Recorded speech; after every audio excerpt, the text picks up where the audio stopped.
Indian ജീവകാരുണ്യ charitable trust, junior red cross, Kattappana YMCA എന്നിവയുടെ നേതൃത്വത്തിൽ ആശ്രയ പദ്ധതിയുടെ ഉദ്ഘാടനം നടന്നു. ഇടുക്കി ലൈവ് വാർത്തകൾ നിങ്ങൾക്കായി അവതരിപ്പിക്കുന്നത്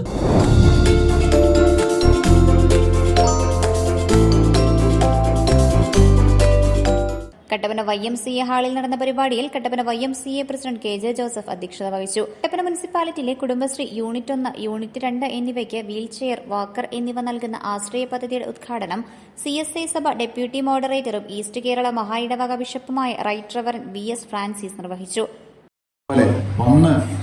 അവർക്ക് അറിയിക്കുന്ന സഹായങ്ങൾ ഇതുപോലെ വിതരണം ചെയ്യുമ്പോൾ, അതുപോലുള്ള പ്രോഗ്രാമുകൾ നടത്തുമ്പോൾ അത് നമുക്ക് സമൂഹത്തോടുള്ളൊരു പ്രതിബദ്ധത, കൃത്യമായിട്ട് പറഞ്ഞാൽ YMCA എന്ന് പറയുന്ന ആ പ്രസ്ഥാനത്തിൻ്റെ ആ പേരിന് അതിനെ ഏറ്റവും അന്വർത്ഥമാക്കി തീർക്കുന്ന രീതിയിലുള്ള പ്രവർത്തനങ്ങൾ കാഴ്ചവെക്കുമ്പോൾ അത് വളരെ അനുഗ്രഹമാണ്. അതങ്ങനെ തീർന്നത് എന്നോർത്ത് ഞാൻ ദൈവത്തിന് നന്ദി കരയറ്റുകയും അതോടൊപ്പം കട്ടപ്പന YMCA എല്ലാവിധമായ ആശംസകളും നേരുകയും ചെയ്യാം. പ്രത്യേകിച്ച് ആശ്രയ പദ്ധതി അത് പറഞ്ഞല്ലോ. ഇവിടെ വേദപുസ്തകത്തിൽ നമുക്കൊക്കെ വളരെ പരിചിതമായ ഒരു വേദഭാഗമുണ്ട്. ആ വേദഭാഗം ഇതാണ്. വിശുദ്ധ മത്തായി എഴുതിയ സുവിശേഷം 25-ാം അധ്യായം 40-ാം വാക്യമാണ്. രാജാവ് അവരോട്, എൻ്റെ ഈ ഏറ്റവും ചെറിയ സഹോദരന്മാരിൽ ഒരുത്തിന് നിങ്ങൾ ചെയ്തിടത്തോളം എല്ലാം എനിക്ക് ചെയ്തു എന്ന് ഞാൻ സത്യമായിട്ട് നിങ്ങളോട് പറയുന്നു എന്നാലോചിച്ചു. ഈ ആധുനിക ലോകത്തിൻ്റെ വെല്ലുവിളികളിൽ പെട്ട് അതിൻ്റെ വൈവിധ്യമാർന്ന തിളക്കങ്ങളിൽപ്പെട്ട് നമ്മുടെ ക്രിസ്ത്യൻ യുവജനങ്ങളുടെ യങ് മെൻസിൻ്റെ കണ്ണ് മഞ്ചലിച്ചു പോയില്ല, അവരിലുള്ള കാരുണ്യം പറ്റിപ്പോയിട്ടില്ല എന്നുള്ളതിന് തെളിവാണ് ഈ ജീവകാരുണ്യ പ്രവർത്തനങ്ങൾ. പറഞ്ഞിരിക്കുന്നത് പ്രകാരമാണ്, എൻ്റെ ഈ ഏറ്റവും ചെറിയവർ ചെയ്തതെല്ലാം എനിക്ക് ചെയ്തു എന്നാണ് അവിടെ പറഞ്ഞത്.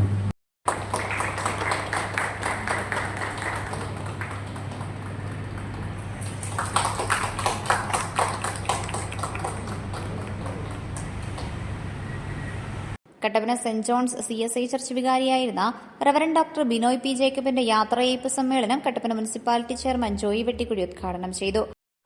ഒരു വൈദികനാകാൻ പോകുമെന്നൊന്നും ഞാൻ പ്രതീക്ഷിച്ചില്ല. നല്ലൊരു കോർപ്പറേറ്റ് സ്ഥാപനത്തിലെ ഏറ്റവും ഒരു CEO വരെയൊക്കെയുള്ള നിലയിൽ പ്രവർത്തിക്കാനുള്ള കപ്പാസിറ്റിയുള്ള ആ ഒരു വിദ്യാർത്ഥിയായി അന്ന് ഞാൻ ബിനോയ് അച്ഛനെ ഞാൻ കണ്ടിരുന്നു. കാരണം കാര്യങ്ങൾ ഒക്കെ ചിട്ടയായി ചെയ്യുവാനും അത് പഠിക്കുവാനും അതൊരു ശ്രദ്ധയോടുകൂടി ക്രമമായും ആ കാര്യങ്ങൾ ഒക്കെ ചെയ്തു പോകുന്നതിൽ നല്ല കഴിവും പ്രാപ്തിയുമുള്ള ഒരു വിദ്യാർത്ഥിയായിരുന്നു ബിനോയ് അച്ഛൻ.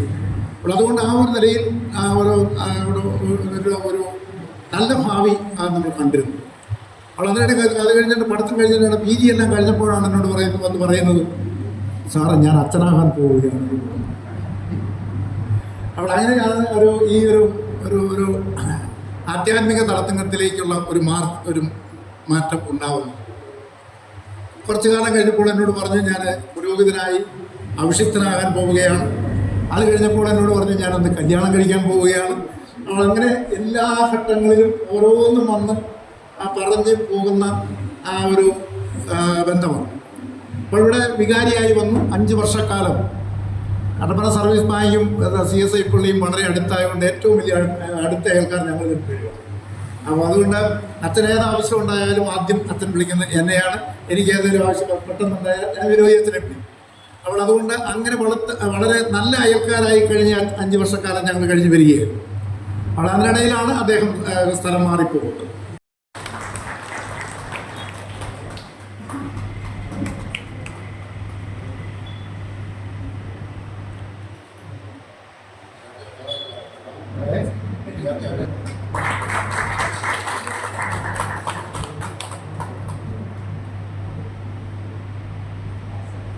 YMCA സംസ്ഥാന public relation board chairman George Jacob മുഖ്യപ്രഭാഷണം നടത്തി.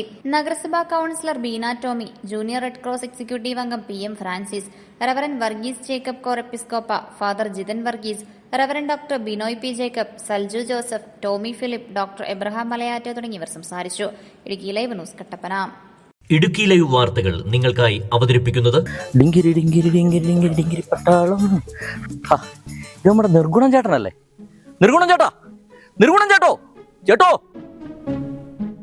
ചേടാ, ഇയാൾ തന്നെ മിണ്ടാത്ത ചേട്ടോ, ചേട്ടോ, യോ ഇനി ചത്തു കുത്തിയിരിക്കുന്നത് വല്ലതും ആണോ? ദൈവമേ, യോ നിർഗുണം ചേട്ടാ, അയ്യോ, പേടിപ്പിച്ച് കളഞ്ഞിലാണോ നോത്തെ? എന്നെ കോപ്പിലെ പരിപാടി കാണിച്ച്. ചേട്ടൻ ഇത് എന്നാ കാണിക്കുമായിരുന്നു? വിളിച്ചിട്ടാണെങ്കിൽ കേട്ടതുമില്ല. കണ്ണെന്ന് അങ്ങോട്ടോ ഇങ്ങോട്ടോ ചിമ്മിയാല് മീനെ കിട്ടിയല്ല. എന്നിട്ട് ചേട്ടൻ ഒരു കണഞ്ഞോനെങ്കിലും കിട്ടിയോ? എന്റെ പൊന്നു നിർഗുണം ചേട്ടാ, നിങ്ങൾ ഈ വെയിലും കൊണ്ട് ഇവിടെ നട്ടുകുത്തിയിരിക്കുന്നത് പോലെ ഇരിക്കേണ്ട വല്ല കാര്യമുണ്ടോ? നിങ്ങൾ ആ ഹൈറേഞ്ച് വില്ലാസിലോട്ട് ചെല്ലു.